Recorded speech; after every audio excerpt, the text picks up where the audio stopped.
Welcome to Smart Haus, a Pittsburgh podcast about smart technologies, artificial intelligence, virtual reality, and the future. I'm your host, Dustin Dowling, and with me today is Jonathan Kersting, the Vice President of Communications and Media of the Pittsburgh Technology Council and host of Tech Vibe Radio Show on KDKA 1020 AM. Cool, man. What's up, Jonathan? Not much, man. Very glad to be here today. I already realized that I started it cut to the wrong thing. Here we go. Right. That's a little bit better. Awesome, man. There's always something. There's always something. Dude, it's called life. Yeah. We're just talking about how we're gonna be riffing. I'm all ready and I'm professional. All these notes and bam, first take. Well, I'm first off. off, I'm really appreciating your energy. It's Thank super you. I rad appreciate because that. you got to be high energy. Yes. If not, then what's the point? Right. You gotta have fun. And that's one thing I've learned over my years of doing millions and millions of interviews is when people don't bring energy, I got to bring it to them sometimes, and that's hard. It is hard. So I'm glad you're super pumped. So Yeah. I'm down with it. Very cool. So you are the Vice President of Yes. Communications and Media of the Pittsburgh Technology Council. Yes. Is that anything like the Jedi Council? I wish it was, because it would be a lot more fun to come to work every day. It's like, are you like a master of tech? Like that Yes. would be like. So they gave you the master. You weren't angry with them and didn't destroy the whole. No, Okay, cool. I didn't do that. There was no destruction. There was no crazy fights or anything. And unfortunately, there was no robes being worn either. Oh, that's a bummer. But the idea is quite a good one. But the Tech Council, we've been around since '83, man. Believe it or not. Born in '83. See, and I was born in '72. So it's just like, oh God. Here's the thing that's really freaking me out this day and age is I will literally spend half my life at the Tech Council pretty soon. I'm 50 almost. Wow. I'll be 25 years at the Tech Council in September. And it's such an awesome place to be because the Tech Council is at the forefront of everything tech in Pittsburgh, right? We're a membership organization. We got about 1,000 members all together. And these are the coolest companies in Pittsburgh. It's the Auroras of the world. It's the PPGs of the world. Companies that are just pushing it and pushing it and pushing it. And we like helping them succeed at the end of the day. We want to tell their stories through our Tech Vibe radio show that we host, through our TEQ magazine. We help connect them to new business, help them find talent. And God forbid, we advocate for a decent business environment. Right. Yeah. So talk more about the Tech Vibe radio, because I feel like that's kind of the reason why, we're talking. I was like, Absolutely. oh, he does a podcast. I was like, do. oh, actually he does radio. That's a step up. I do a little bit of everything, which makes it fun. So Tech Vibe radio started about 15 years ago as this project I had no idea about, where literally it was a radio sales guy from KQV. They're not on the air anymore, unfortunately, but that was one of Pittsburgh's classic AM stations. Came to me and said, hey, have you thought about taking your TEQ magazine and putting it on the air? I'm like, what are you talking about? I don't know. And then he kind of described interview your guests on air. I'm like, that makes sense. I thought that was a cool idea. I've never really thought of myself as being a radio guy or anything like that, but I'm like, hey, I got some marketing budget. Let's just give it a try. So we tried it. I was kind of into it. I was really nervous. It was like, oh my God, how do I carry on a conversation for 8 minutes with somebody? Right? What am I going to talk about? It's like, oh geez, dude, it's easy, But anyhow, so right around that same time, my boss, our CEO, Audrey Russo, started the Tech Council. And of course I had to have my new boss on the show to talk about, well, what are you doing with the Tech Council? You're not going to fire me or anything, are you? Because everyone's all nervous when some news starts. And so at the end of it, she's like, I've always wanted to do radio. I'm like, no, but you're telling me that, and that sounds cool. She's like, can I co-host with you? I'm like, yeah. And so then we basically brought her on as my co-host. And Audrey's one of those really cool people. If you don't know Audrey Russo, you got to get to know her, because she's literally the mover and shaker in tech in Pittsburgh, as far as just connecting companies and just giving a shit. You know what I'm saying? She just has such passion for it.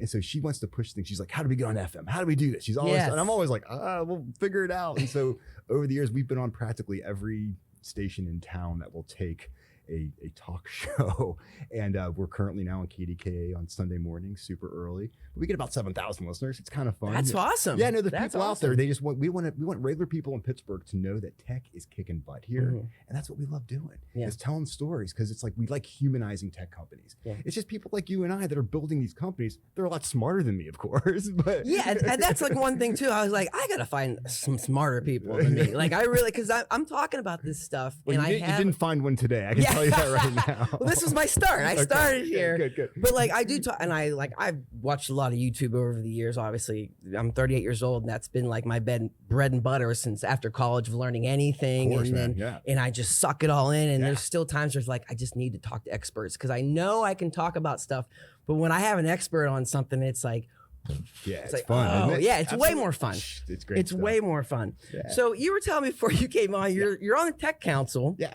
But you got an iPhone, so you do got like a new iPhone. What is that? It's a 13. It's a 13. Yeah, I had Oh, an you iPhone got 10 like 2 weeks ago, and I had the hardest time letting go of it because like I'm not a power user of my phone at all. Okay. Like, as long as I can get my emails, see who's yelling at me or not yelling at me, I'm pretty much in good shape. Okay. Get my Fender Play app so I can perfect my bass playing, and I'm a happy guy. So letting go of the 10 was like, oh, my friend.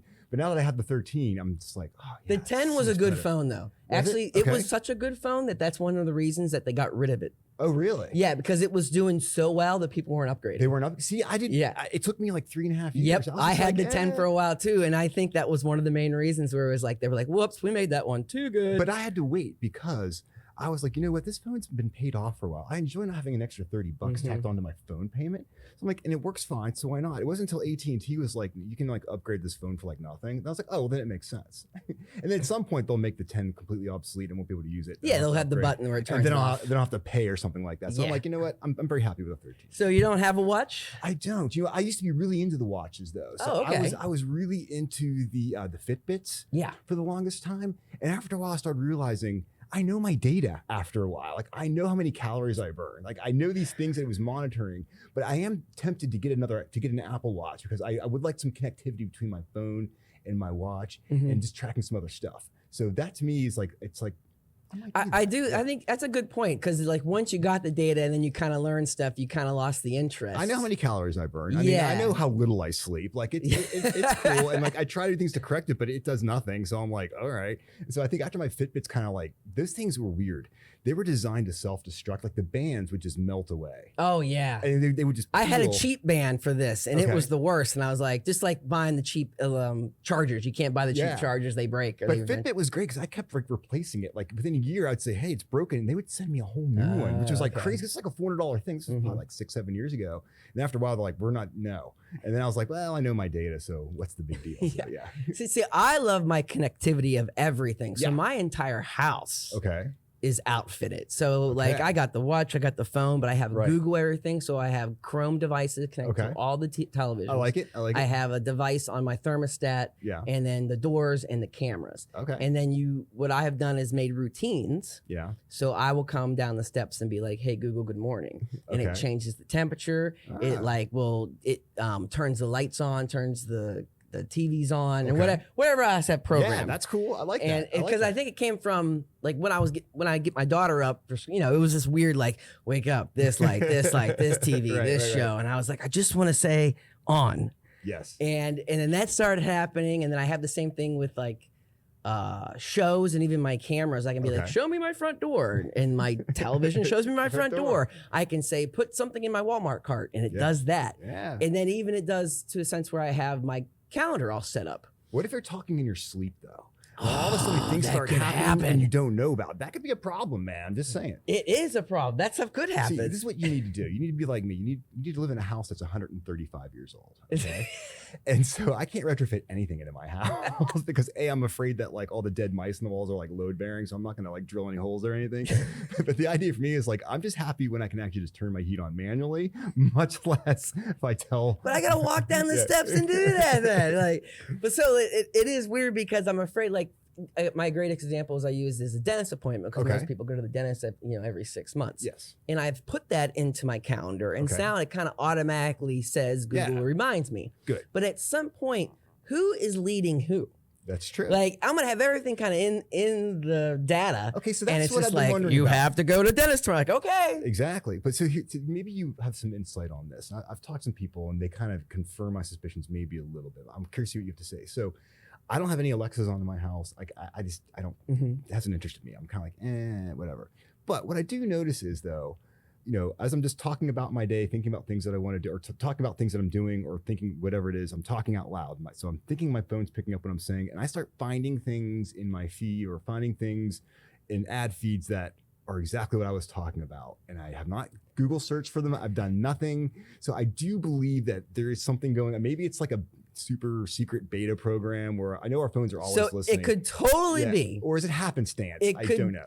I believe it's possibly a little bit of both. So I think it's the same thing where it's like you maybe not remember, or your friends or family have searched, or people in your circle have searched for those things, wait, and the algorithm is smart enough to know. So that's actually even creepier to think that like it knows some of my friends and family. It's made the connections already. So it's also understanding like, well, you're in the vicinity of this person often, and this person often searches for this, and you have similar interests. So maybe sending an ad to this person. That's even spookier, I think. I would rather just be plain listening to me. Because I have no shame. It is listening to you. I have no shame. I've got nothing to hide. And if anything, I find it helpful. I mean, I got no problems. I know. That's what I kind of give into all this, because it's just so convenient and there's no secrets. I mean, at the end of the day, it's like, whatever. Oh, yeah, so private. Like, okay, gotcha. Like, so supposedly it is on listening to you because it needs to be so it can work. Because obviously if it wasn't, it wouldn't it's got to be prompted, right? Yeah, exactly. It needs to be prompted. So it's always technically on. And so what it supposedly kind of does, it has like a constant recording loop of like the past 20 seconds, always. Okay. So and then it's always rewriting that. Gotcha. But it also listens to you after you say your thing, just in case you have something else. Yeah. And I guess it's where it gets a little shady. Is it sending that information back to the cloud servers or not? Yeah. Oh, it's sending it, man. Come and they say it's not. What else are they going to tell you? Exactly. They'd be stupid not to. You're sitting on like trillions of dollars of data that way. Yeah. We're not going to take your data. BS. Yeah. And that's, like I said, and that's cool. But the one thing I've noticed that's really also strange is like, it's not on my calendar, but every Sunday I go to my mom's house to help her with the chores and stuff around the house. I now get traffic alerts telling me traffic is this I get that. And I'm like, wow, like it knows. It knows that it knows how you're frequent. I've got patterns, man. Like, and it's kind of cool. So like, this is not, I have this on. I should probably turn it off, but it's supposedly just for me and no one else can access it. Another Google product. Okay. It tracks me almost constantly. So I can pull up a map and I can see where I've been for the last few months. Okay. Perfectly. Yeah. And I've used that for work to like, oh, I've been here, and I can categorize stuff like that. But man, that's a scary information that I'm just giving. I should maybe turn that off. I'm just saying, man, it gets a little crazy, but that's what's making our cities more connected and making things happen. Right.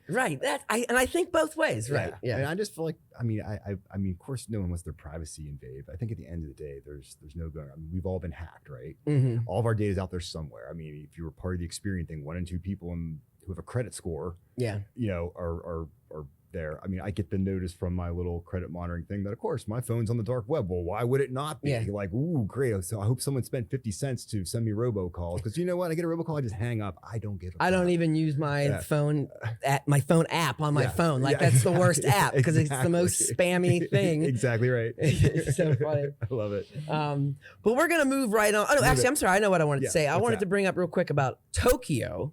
And that is like a very high-tech city. Yeah. And like I would love to go to Tokyo. I would love to go to Tokyo too. That is like one of my bucket lists. I'm basically terrified of like the Asian continent, just because it's like China. I will not go there. Sorry, it just scares the crap out of me. Out of me. I know people that have gone there. Their phones and their computers are weird when they get home, and they have parasites at the end of the day. Yeah. Like their own bodies are infected. It's like awful. Good times. Yeah, don't want to go there, but Japan seems awesome. Seems amazing. I would go to Japan, especially because they embrace the punk rock there. Oh, yeah, because you're all about music. And they embrace it hard, too. I think it's funny how you say, like, I don't do radio, but you totally sound like a rock disc jockey. Hey, like, have the look, the voice, and it seems like the interest. Yeah, of course. You're totally up.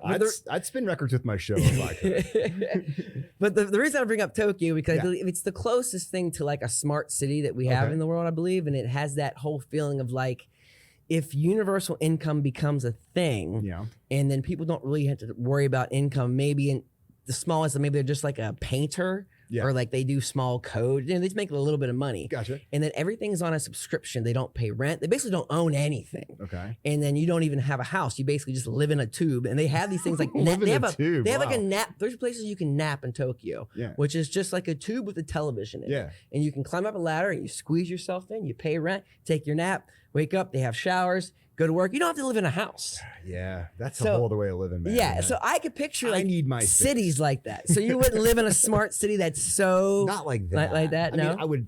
it'd be kind of cool to experience. And maybe It would be cool to I'm assuming experience. obviously there'd be a learning curve. Maybe it becomes something where like it becomes very freeing, right? Mhm. Because I know as Americans, we're just so, and me especially, I'm attached to my possessions. Like, Right, I right. love having my cars and my house and my things, and Mhm. and but sometimes we all become slaves to that. So maybe the idea of like we don't need all that because these things are provided and we can use them as needed. And then you just kind of go about your day. But I'm wondering, does that mess with like someone like being creative and just be like actually Of course. developing an identity? Like, because like I identify with the fact that I have like 4 bass guitars lined up in my foyer because it's like if I didn't have space to put 4 bass guitars, it's just like Who am I? I can go rent that bass over there and okay, I'll put it back. I don't know. It seems kind of drone-ish. It is, and I think it's the same highly- feeling highly of being in virtual efficient, reality. highly efficient, but kind of drone-like. Yeah, and so like it is like, so I saw an example saying like if you felt the day to you wanted to make your own pasta, Yeah. well, you wouldn't have pots and pans and stuff. You would Yeah. rent that,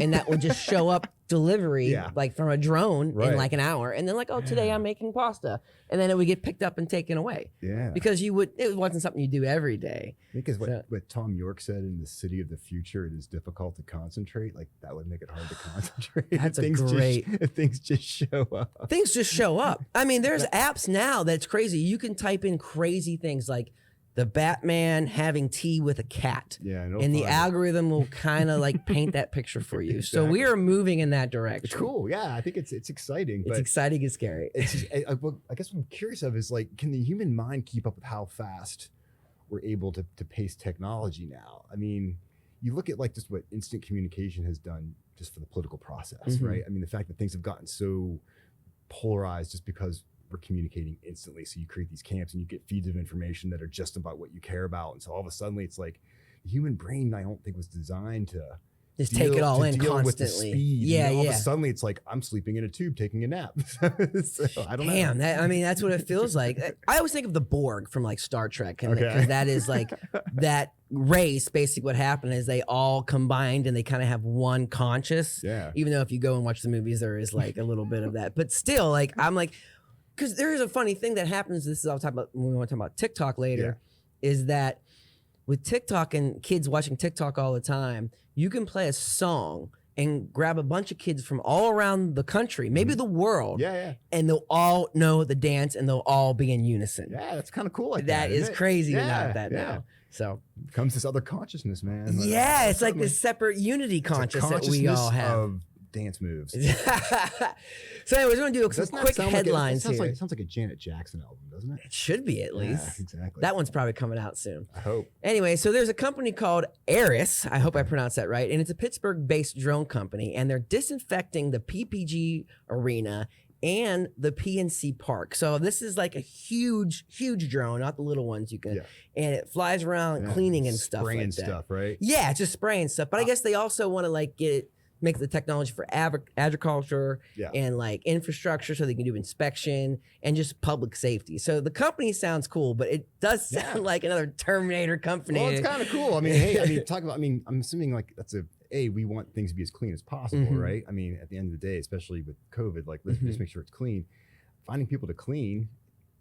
Yeah. Automate it. I mean, Yeah. I think it's cool. I'll be really impressed when they come up with like a floor vomit scraper of some kind, right? Then that'd be that's my kind of autonomous vehicle right there. You just Oh my scrape God. it up, you know? That reminds me of a viral video I saw. This thing was just, they were putting like ketchup and mustard, Okay. and all this thing did was like quickly pick it up, and Yeah. it just looked like a card that went, Yeah. and it cleaned all of it. yeah. It was picked able to- all of it. So you could have some kind of robot, just that's how they clean Was it things. some kind of like nano covered card that would just get right I underneath the guess ketchup? it just was. It looked like magic because if I took a card, it would smush and get everywhere. Oh, yeah. But it was like you're right, some kind of special I would micro drive material. the stain further into the carpet. Yeah. Further pissing myself off. Yeah, and just put a plant over top of it, and then Exactly. that's what Yeah. that was. I mean, there's the floor scrubber from Thorough out at the airport, which I think is pretty Oh cool. yeah. You know, and they got the trash bots going on. So I think the idea of like automating cleaning tasks is pretty It's cool. like automating a lot of tasks like that. I think even Yeah. when I go to Walmart, which is not often because now I do full delivery. Yeah. Full delivery on Walmart.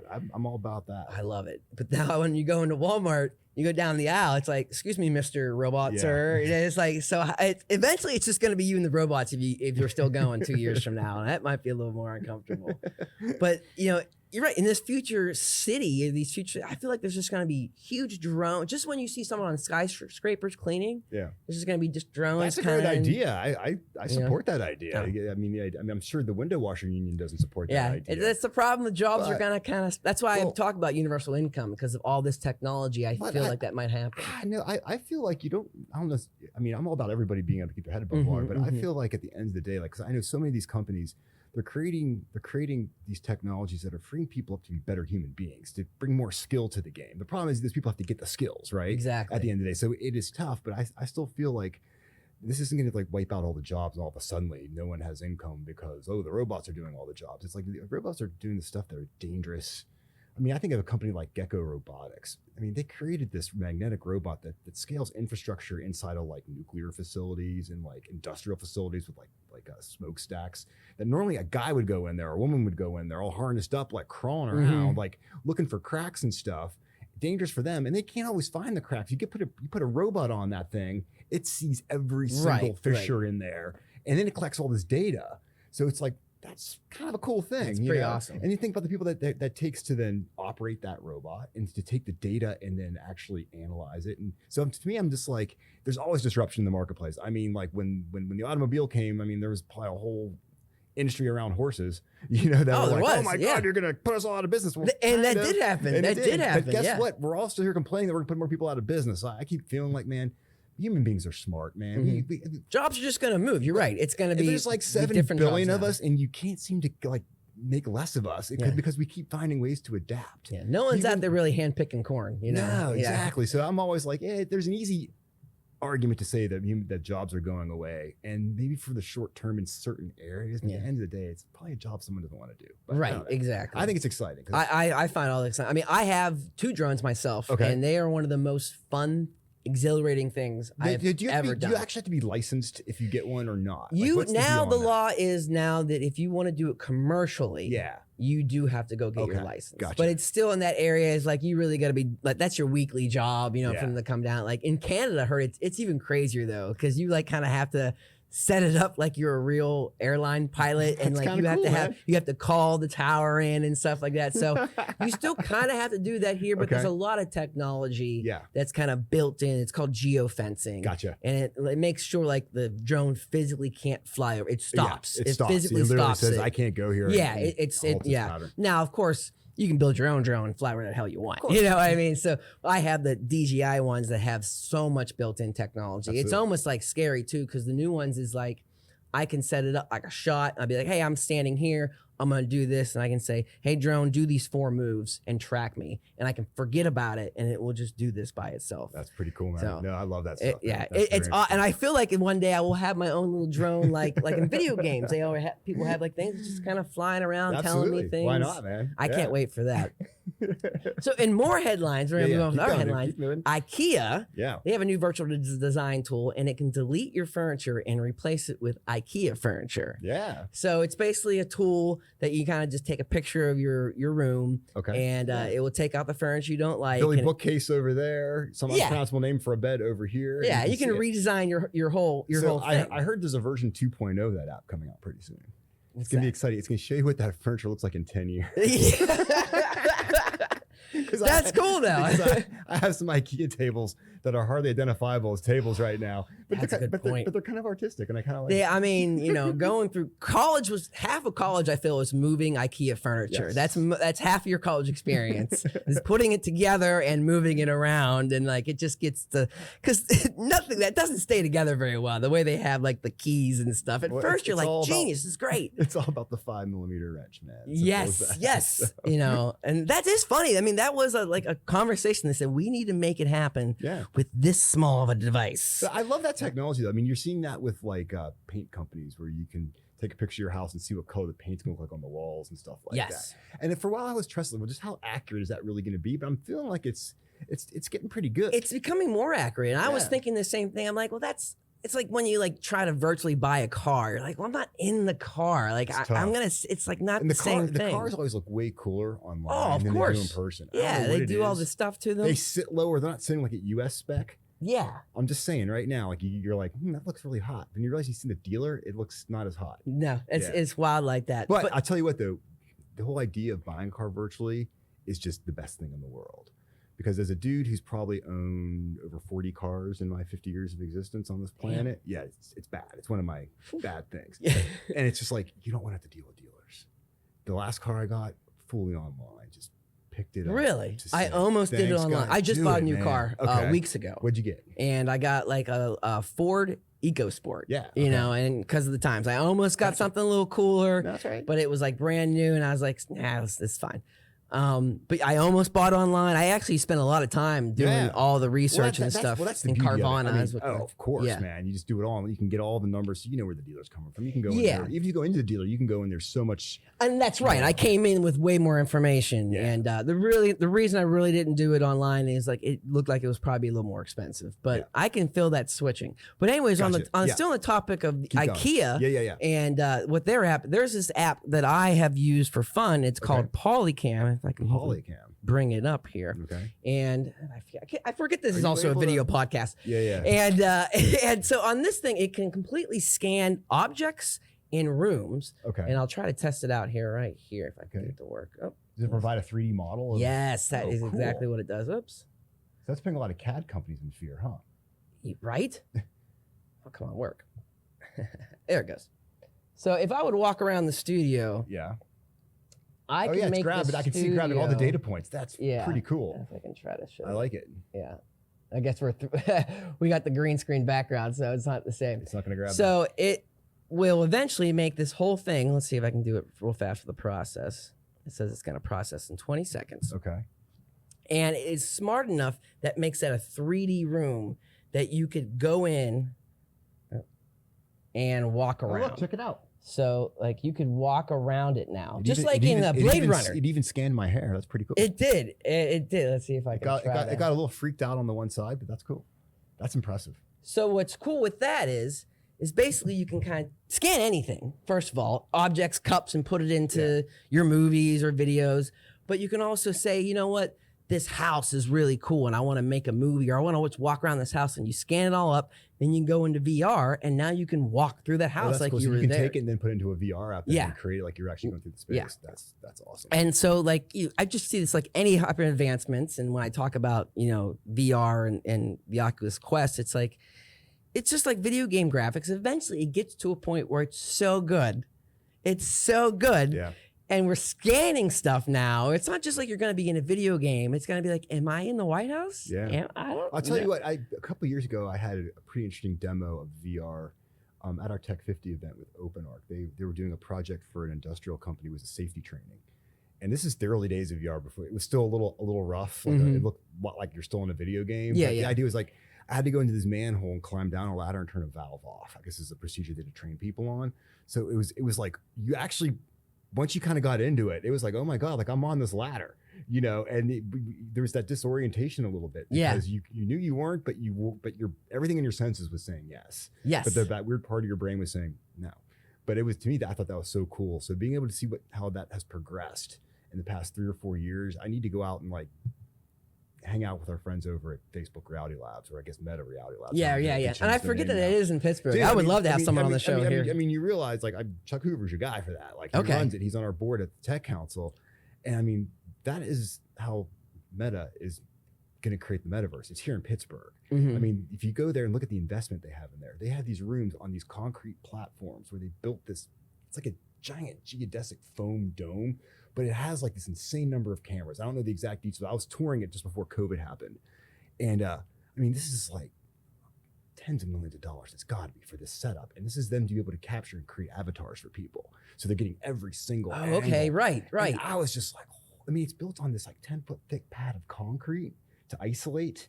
because it doesn't want any information coming from any other sources. Like you're completely isolated for it to grab these avatars. And so this is the type of work they're doing in Pittsburgh. That's crazy. To make our meetings in person. So that's Facebook cool. So that app I just showed you, Yeah. I can do that. Like if I had you stand over there and sit out, I could scan you in and I could make you a person and put you in a video game.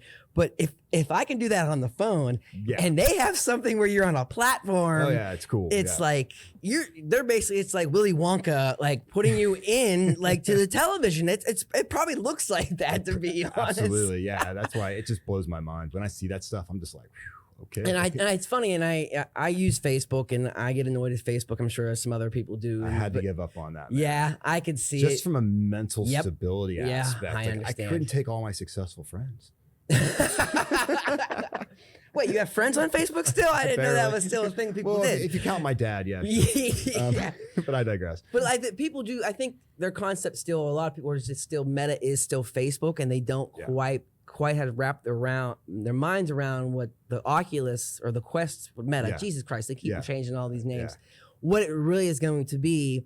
And I have been into VR since even the thought was even a thing when I was a 5-year-old kid, because I was a old school gamer, Nintendo. I still even remember the first game I played actually was Pong on a Atari. Okay, my cool. dad had an Atari. Okay, nice. And I remember that was so cool. And then he had like a Star Trek game, and then I eventually got like a Nintendo, and I just fell into all that stuff. I had the first Nintendo system when it came out. Really? Was it 86 or 87? Yep, that's when it was. And it had Duck Hunt, dude. It was so cool because it had the gun. I still have it. I still have the gun. Oh, man. In my living room. So the crazy story about that for me was I was obsessed. Like, oh my God. Like I was actually concerned that I'd be playing too many video games and like studying.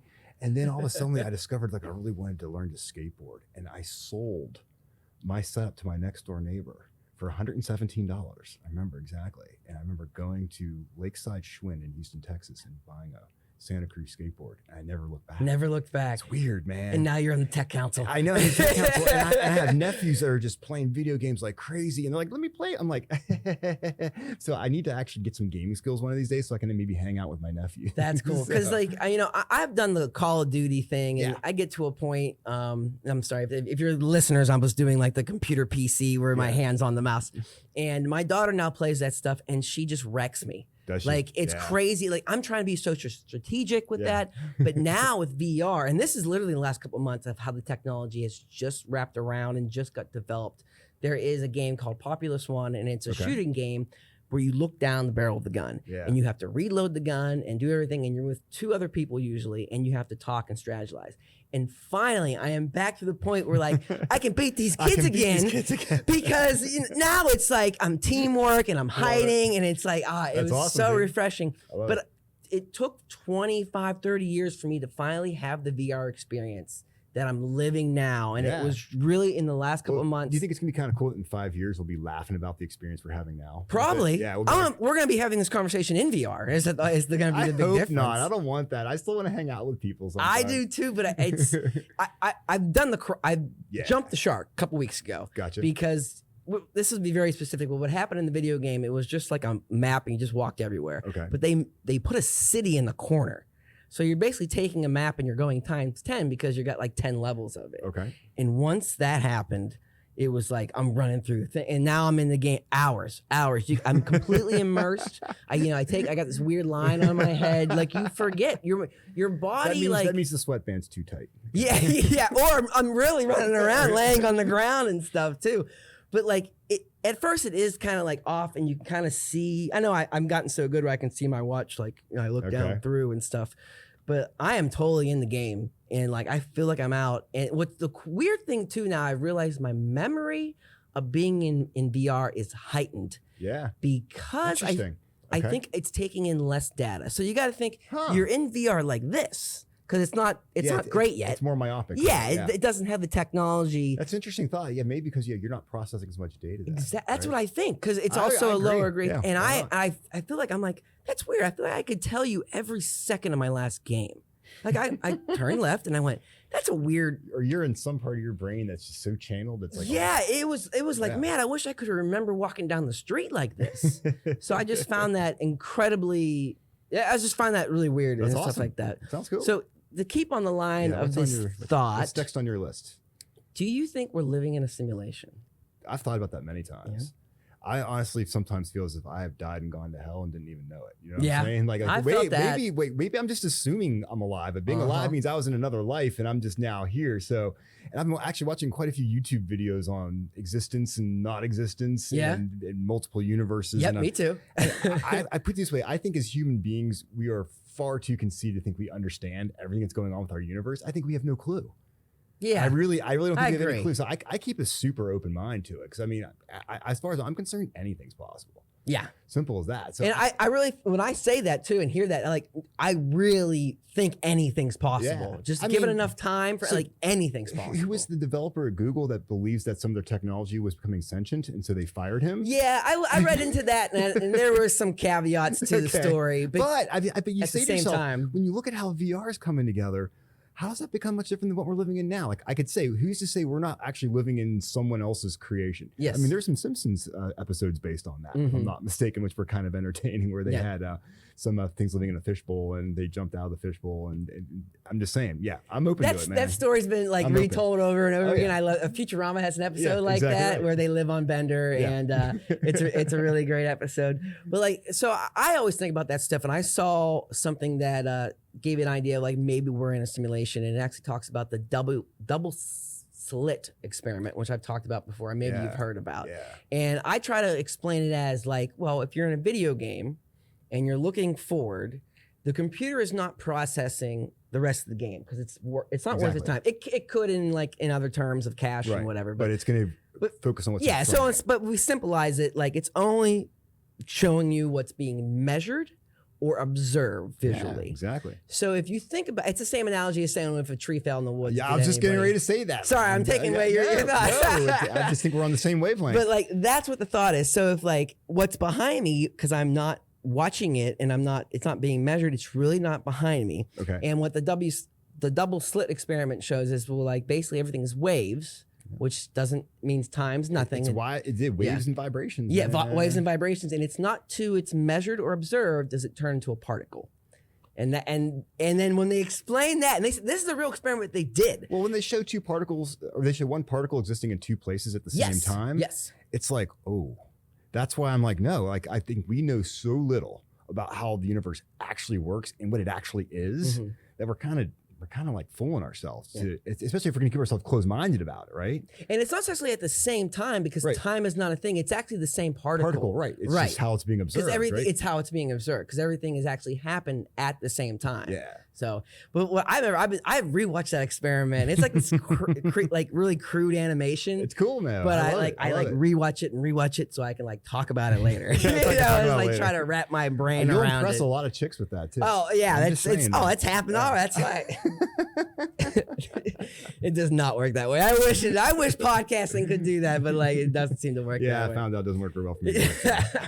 We're gonna probably wrap this up on my favorite topic. Yeah, what's that? TikTok. Okay. So I am, and you said you don't even. Have you tried it? Have you gone I've through? looked at it. Yeah. Okay, so you've on gone someone through. else's phone. Right, right. It's like one of the things like that, and like I remember back in the days, Pinterest. I remember one of the most depressing days of my life was setting up a Pinterest account for the Tech Council and being like, well, how the shit am I going to use this, and why do I even care? And I was like, man, I've hit a new low. And so like TikTok though is that same thing. Like I get it. I'm 100% behind it, but I'm not putting it on my phone yet. It's not there yet. I can't get lost in those things because here's what I've noticed. For a long time. I'm so old school, dude, that it's only recently that I will get lost on Instagram. And that's the grandpa me coming out. All of a sudden, I'm like, hey, I'm getting all these great pictures of things that I kind of care about. So it's like, oh, then you start realizing now I'm getting depressed. Yes, that does happen. And so I'm like, stop it. And so TikTok, I can't do that. But the power of TikTok is just insane. And I think we were talking before a little bit, the idea of TikTok as being this thing, it's creating this thing where people around the world can really be on the same vibe, for lack of a better term, knowing the same dance moves, singing the same song. It's a unifier. It's very much so. It's awesome. I mean, I think controlled by China, which is a little scary. Well, that's right. Start going. I'm like, wait a second. It's kind of like, remember when people were like, I want to do that cool app where I get the animation of my face when I want to see what I look like when I'm 70. Like, are you kidding me? Like, you are now in every database. Yep. I'm sorry. No, we'll not do that. I know how I'm going to look when I'm 70 something. ugly, and it's fine.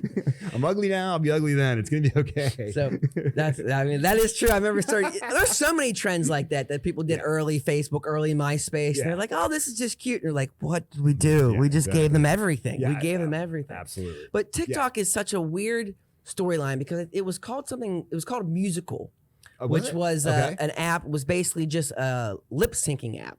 And all you did was they would have music on there and you would lip sync your favorite song and you could duet with other people. And then they changed it to TikTok, and then it became more like you could do anything. I think of it more as, because when I graduated college, and I guess a few years afterwards, I really started to figure out that YouTube was just like this vast thing of information that was so much better than college. I think YouTube's like the Akashic record, man. Yeah. Sorry. But that's what I used it for. I was just learning. Like I did a lot of film, so I was trying to teach myself film and stuff, and I just sucked in. I like the way I think about it. There was the newer movie of Star Trek where they show young Spock, and he's like growing up, and he's like surrounded by like 8 screens, and it's like he's at school. Okay. And they're all going really fast and stuff. And I was like, oh, that's like me on YouTube. That's like me. Like that's what I felt like. I was just watching TED Talks. I'm like, how many TED Talks can I watch today? And I just felt like I was getting all this knowledge.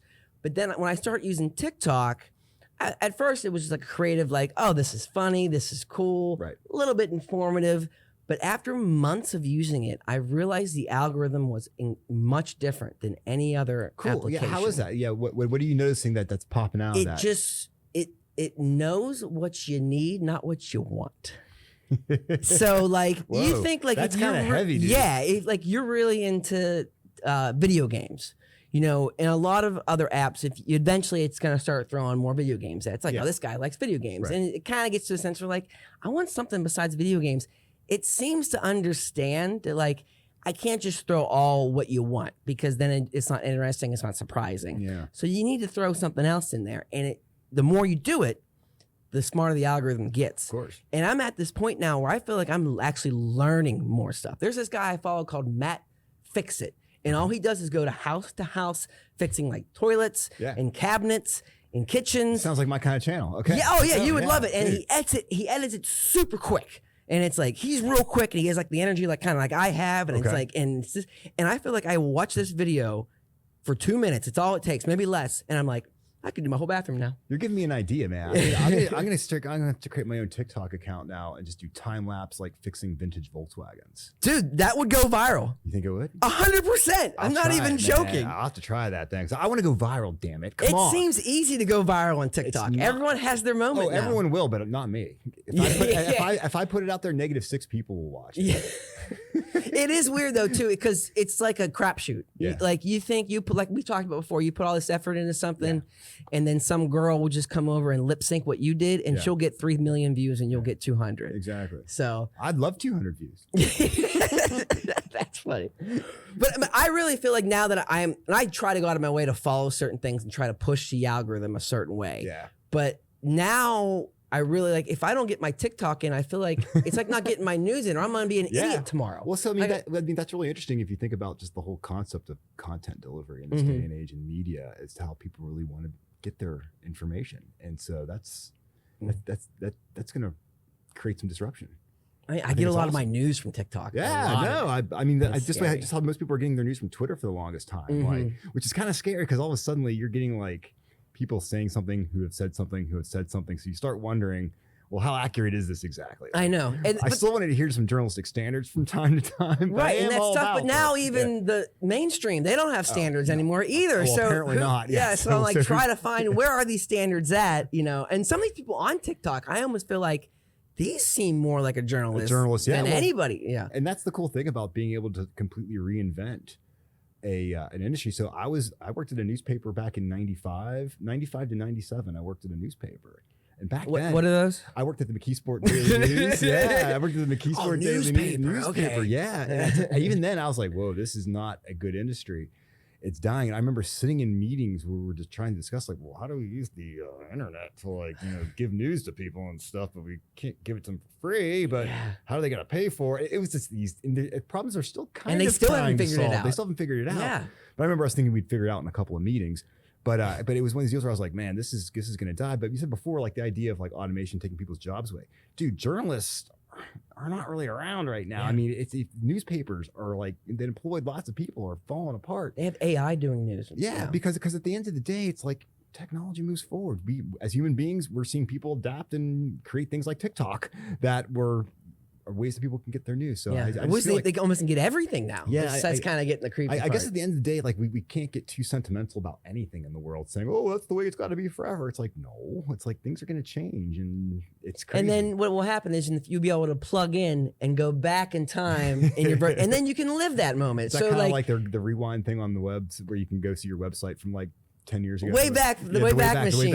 I do yeah. that, and I go check out my GeoCities website that I made when I was like a young teenager. Yeah, that's right. As a GeoCity reference, this is why it's a Smart House. Exactly. Perfect, dude. The reason I call it Smart House, by the way, and I talked about all my devices and stuff at home, but like it doesn't always work, and you get frustrated. Okay. And I have swore at Google, and it like reprimanded me. It was like, please don't talk to me that way. Really? And I was like, that's a little creepy. Yeah. So I pictured like in the future of Pittsburgh, them living in smart houses and some guy having a relationship with his smart devices come and get, hey, what's out there going to the smart house? Hey, Alexa, you need to calm down there and start talking like that, all right? So that's what my vision was, that happening in the future, because no one's going to change like personality-wise. No. Like you said, you like living in your house and having your things. Like, no, you'll be in the virtual future in your VR. Yeah. In your VR house with your things, you'll feel like you're there, but it's really you're just in your sleeping pod. The idea I'm still trying to get around is when folks are actually like buying things that they can own in the metaverse. Yeah, right? like NFTs and stuff. I mean, I get it, but it's just like, whoa, man, that's tough. I don't mind being old school, dude. I'm comfortable with it, but I really appreciate the people pushing it on the edges, because that's where we're going to see improvement. Yeah, I have bought a skin for my daughter on Fortnite, so there you go. It's all about being your individual now in the video game. They want that about. to happen. It's cool, too. man. I'm behind it, but I ain't gonna do it anytime soon. So we're gonna be wrapping things up. That was a great discussion. I don't even know how long we were going here. Let's see here. Oh, almost an hour. Almost an hour. Yeah, whole hour. So is there anything else you want to plug or talk about? The Just council. Thank you for having me on board. It's great to talk with somebody with some passion and enthusiasm. We need more folks like you in Pittsburgh pushing it a little bit and having some fun. Clone me. Creating some conversations. Yeah, no, it's a good thing. That's what we need here in Pittsburgh. And we want to make Pittsburgh at the Tech Council as welcoming to everybody and anybody from around the world. Come here, build something. You can be a pioneer in Pittsburgh, man. Make it happen. All right. Well, thank you so much for coming, John. No, thanks for having me anytime. Guys, this is on the network on www.thepitts.company, where we have an endless amount of funny and informative content from Pittsburgh. We also have a Patreon. You can check it out at www.thepatreon.com/thepitts. We put some other content up there that are like pre-podcasts and other behind the scenes. So check out that out. And thanks for watching Smart House.